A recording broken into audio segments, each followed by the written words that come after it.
It is 5th July the year 2022, 35 days to Kenya's general elections. Welcome to the News Spot on Radio 254 with Sharon Otieno. On our news today, media team announces presidential debate dates, Raila's demands to IEBC. On the News Spot today, we ask, is the state's offer to buy livestock from drought-hit West Pokot a temporary solution?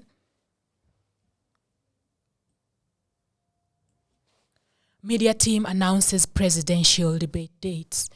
The Presidential Debate Secretariat has announced a schedule for the debates for candidates seeking the presidency in the August 9 polls. In a statement to newsrooms on Monday, July 4th, the year 2022, Cliff Makoha, the head of the Secretariat, said the presidential debate will be held on Tuesday, July 26th. William Ruto of Kenya Kwanza Alliance, Raila Odinga of Azimio la Umoja One Kenya, George Wajakoya of Roots Party and David Mwaure of Agonu Party, who are vying for presidency in the August 9 polls, have been invited to the debate. The presidential running mates debate will be conducted a week earlier on July 19th. Mashoka further announced that in addition to the traditional presidential and deputy presidential debates, the Secretariat will have a gubernatorial debate for the county of Nairobi this year. The gubernatorial debate will be held on Monday, July 11th. All the debates will be held at the Catholic University for Eastern Africa, main campus situated in Karen, Nairobi from 5 p.m. to 10 p.m.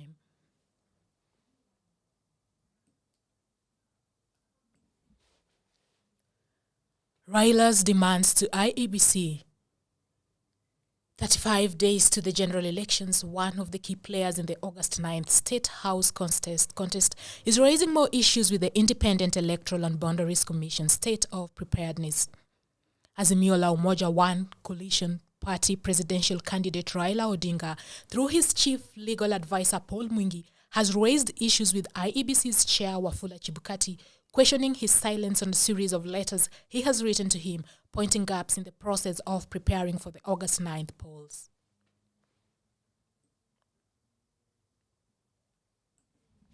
Key among them is the sticky issue of a complementary mechanism for the identification of voters. Odinga is seeking assurance from Chebukati that physical voter registration will be available in all the 46,232 polling stations, citing the High Court order issued on June 24th, saying Chebukati's administrative directive barring the use of manual registers has an alternative mechanism of voter identification. However, IEBC met the four presidential candidates last week to iron out their grievances.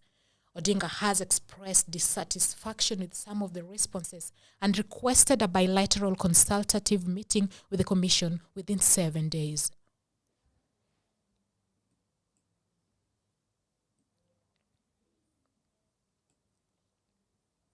I'll cut taxes to ease high cost of living, Mwaure says. Agano presidential candidate David Mwaure has promised to cut pay as you earn by 50% to cushion Kenyans from high tough economic times. Mwaure yesterday launched his 12-point manifesto, which includes dissolving Nairobi City County. Mwaure also vowed to support entrepreneurs by doing away with the tax compliance certificates for government tender applications and empowering all government agencies to make payments after deducting all tax applicable. He further said the county and national government pending bills will be verified and converted into government bonds.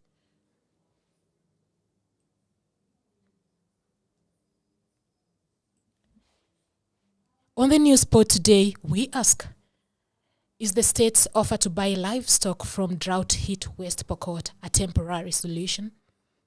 The government has announced plans to purchase and slaughter livestock in West Pokot to avert deaths from prolonged drought. The animals will be slaughtered and meat supplied to locals that may be starving as a result of the drought that has forced many to migrate to Uganda in search of pasture and water. Kipkomo Sub-County Deputy County Commissioner Teresia Muguru said the livestock of Take program would provide relief to drought-stricken families and also lessen pastoralists' burden.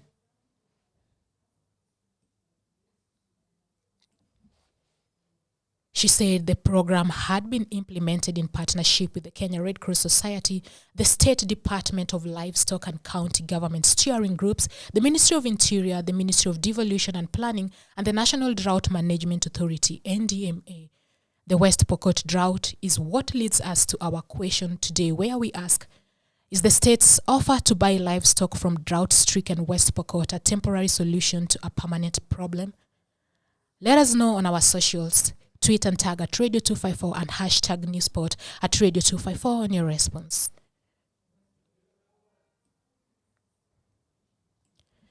And on other news, DCI releases photos of Eastleigh's 11 million thief. The Directorate of Criminal Investigations has released the identity of the suspect believed to have stolen 11 million Kenya shillings at Salama Shopping Center in Eastleigh. In a statement issued to the press, the DCI has asked the public to help identify the man known as Abdirizak Mokhtar Garat. On other news, police, the National Police Service names new Air Wing boss. The National Police Service has announced the appointment of a new Air Wing unit commandant. NPS, in a statement on Monday, July 4th, 2022, named Assistant Inspector General of Police Thomas Kabute as the new Air Wing boss.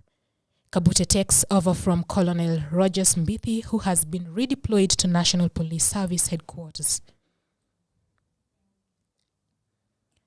The NPS Air Wing is the unit of the National Police Service based at Wilson Airport in Nairobi. The unit supports various functions of the police service such as aerial support, emergency evacuations, and other functions of security interest. NPS has in recent days made several changes meant to streamline services at the police body. And the NPS news is what leads us to our sports news today, where the Shooting Federation flags off Bisley-bound football team.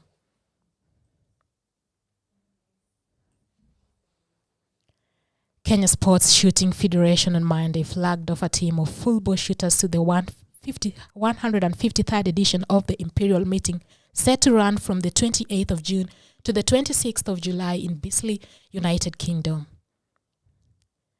The team of 20, led by Captain Stanford Utundo, has been in a 3-week residential camp in preparation for the 153rd edition of the Imperial Meeting. After missing out on the event for close to 3 years now, the team is in high spirits and excited to represent the country at the month-long range shooting championships. The captain emphasized that they are focused on making better their performance in South Africa last year, where they finished second. Kenya and South Africa will be the sole representatives of Africa during the annual championships, where other countries outside the continent like Canada, the United States, Malaysia, Australia, and New Zealand are expected to participate. On other news sports, Arsenal puts down 6 billion shillings on Jesus. Arsenal has completed the signing of Manchester City forward Gabriel Jesus for a fee of around $45 million or £55 million in the London club announced on Monday. Jesus, who scored 95 goals in 236 appearances for City, has signed a long-term contract with Arsenal after declining to leave the Premier League champions in search of more regular first-term action. The Brazil international is reunited with Arsenal manager Mikel Arteta, who was Pep Guardiola's assistant at City before he took charge at the Emirates Stadium. Arsenal have let senior strikers Pierre-Emerick Aubameyang and Alexandre Lacazette leave the club for free in the past 6 months.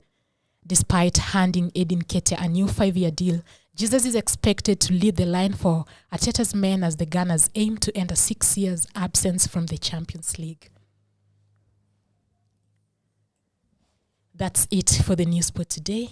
Thank you for joining us. Don't go far away. Mental Health with Anastasia is up next. Remember, there's no glory in quitting. Keep walking.